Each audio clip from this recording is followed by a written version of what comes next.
வந்து சாப்பிடணும். அதாவது வீட்டில் சமைச்சிங்க இல்லையா, அந்த மடியாக சமைச்சாங்க இல்லையா, அவங்களுக்கு பிடிச்ச விஷயங்கள் ஆகாரங்களாக செய்து அவங்களுக்கு ஒரு இலை போட்டாங்க இல்லையா, அதன் பிறகு அவங்களுக்கு சுவாமிக்கு பூஜை பண்ணி நைவேத்தியம் பண்ணிவிட்டு எப்படி பிரசாதம் அதன் பிறகு நம்ம வந்து பண்டிகை நாட்கள்லாம் சாப்பிடுமோ அதன் பிறகு நீங்கள் அமர்ந்து சாப்பிடணும். வீட்டில் காலையில் பிரேக்ஃபாஸ்ட் கிடையாது. இந்த நாளில் சமையல் வந்து உங்களால் பிரேக்ஃபாஸ்ட் டெய்லி சாப்பிட்டு பழக்கம் ஆகிடுச்சுன்னா சீக்கிரமாக இதெல்லாம் செஞ்சுட்டு 10:30 மணி 11 மணிக்குள்ளேயே கூட நீங்கள் சமையல் செஞ்சு நீங்கள் படையல் போட்டுட்டு சாப்பிட்லாம். சாப்பிட்டு முடிச்சிட்டிங்களா, அதன் பிறகு நீங்கள் மாலையில் தேநீர் காஃபிலாம் கூட வீட்டில் தான் இருந்தணும், வெளியில் சாப்பிடக்கூடாது.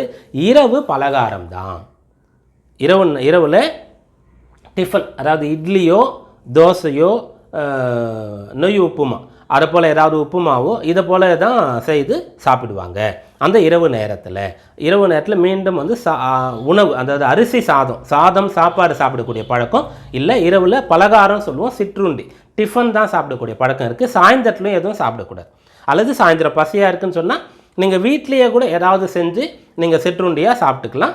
இரவு வந்து டிஃபன் பண்ணணும், வெளியில் சாப்பிடக்கூடாது. சரி, இதெல்லாம் சரிங்க. அப்போ லீவு போட்டு நாள் முழுக்க அன்றைக்கி வீட்டில் இருக்கணுமா அமாவாசை அன்றைக்கின்னு கேட்டால், நீங்கள் வேலைக்கு போகிறவங்களா இருந்தால் காலையிலேருந்து தர்ப்பணம் விட்டுட்டு வேலைக்கு போயிடுங்க, மதியம் வீட்டில் வந்து சாப்பிடுங்க.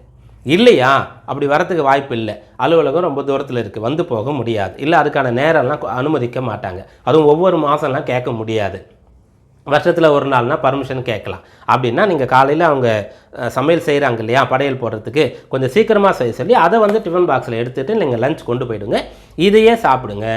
இந்த சாப்பாடு வந்து நீங்கள் இதோட வேறு எதுவும் டெய்லி நீங்கள் எல்லோரும் ஆஃபீஸில் கூட ஒர்க் பண்ணுறவங்களாம் சேர்ந்து ஒன்றா சாப்பிட்றீங்கன்னா உங்களது அவங்க ஷேர் பண்ணி அப்படி பண்ணாமல் இதை மட்டும் நீங்கள் இந்த நாளில் சாப்பிடுங்க. அதுபோல் மாலை நேரத்தில் காஃபி டீ வேறு வழி இல்லை, ஆஃபீஸில் இருக்கீங்கன்னா சாப்பிட்றீங்கன்னா பரவாயில்ல. ஆனால் அந்த டைமில் உங்களுக்கு ஏதாவது வடை சமோசா அதை போல் ஏதாவது கொடுத்தாங்கன்னா கட்டாயம் நீங்கள் அன்றைக்கு வேண்டான்னு சொல்லுங்கள், சாப்பிடக்கூடாது. இரவு வீட்டுக்கு வந்து தான் நீங்கள் சாப்பிடணும்.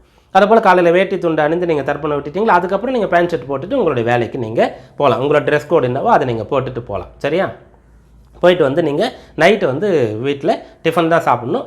இந்த நாளில் வந்து தாம்பத்தியம் கூடாது.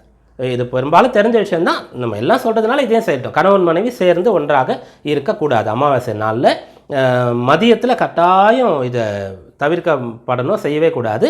நைட்டு கூட எதோ எல்லாம் முடிஞ்சிட்டுன்னு சொல்லி அதையும் கூட செய்யக்கூடாது. இந்த ஒரு நாள் தாம்பத்தியம் கூடாது.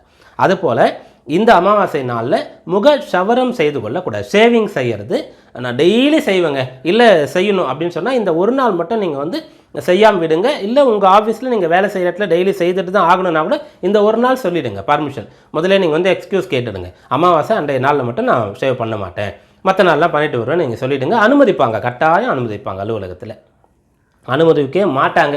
வேறு வழியில் செஞ்சுட்டு தான் வரணும்னா அப்போ நீங்கள் வேறு வழி இல்லைன்னு சொல்லிவிட்டு நீங்கள் அப்போ பார்த்துக்கலாம். அது மாதிரி மோஸ்ட்லி நடக்காது. சரியா, அப்போ ஷேவிங் பண்ணக்கூடாது. ட்ரிம் பண்ணுறதுன்னு சொல்லி அதையும் பண்ணக்கூடாது. வீட்லேயும் பண்ணக்கூடாது, கடையில் தானே பண்ணக்கூடாது, வீட்லேயே பண்ணிக்கிறேன் நான் எப்பயும் கடையில் பண்ணுவேன்னா வீட்லேயும் கூட பண்ணக்கூடாது. அதுபோல் நகம் வெட்டக்கூடாது. சரியா, இதெல்லாம் இந்த நாளில் தவிர்க்கணும். அதுபோல் இந்த ஆகார நியமத்தில் வந்து இந்த அமாவாசை நாளில் அந்த படையல் போடுறதுக்கு இந்த சமையலில் பகலும் சரி இரவும் சரி வெங்காயம் தவிர்க்கப்பட வேண்டும், பூண்டு தவிர்க்கப்பட வேண்டும்.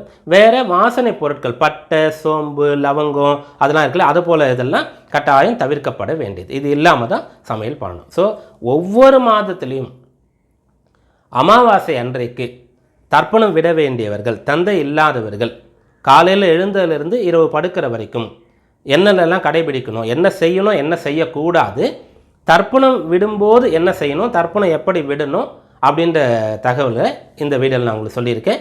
இது வந்து நிறைய பேருக்கு பயனுள்ளதாக இருக்கும். ஏன்னா ஒவ்வொரு மாதமும் என்னிடத்தில் வந்து சில பேர் நேர்லேயோ சில பேர் ஃபோன்லேயோ வாட்ஸ்அப் மூலமாகவோ இதை கேட்டுட்டு தான் இருக்கிறீங்க. ஒவ்வொரு முறை ஒவ்வொரு தகவலை சொன்னாலும் அடுத்த தகவலை மீண்டும் கேட்குறீங்க, அல்லது புது புது நபர்கள் கேட்டுக்கொண்டு இருக்கீங்க. அதனால் இதன் பிறகு என்னிடத்தில் யாராவது அமாவாசைக்கு என்ன பண்ணணும் என்ன பண்ணக்கூடாதுன்னு கேட்டால், அப்படி கேட்கும்போது ஒரு நிமிஷம் இருங்க, நான் உங்களுக்கு ஒரு லிங்க் அனுப்புகிறேன்னு சொல்லிவிட்டு இந்த வீடியோவுடைய இதை வந்து நான் யூடியூப்பில் போடுறேன். இப்போது இந்த லிங்க்கை வந்து அனுப்பிடுவேன். அவங்க வந்து இதை முழுமையாக கேட்டு முடிந்த அளவிற்கு இதை கடைபிடிங்க.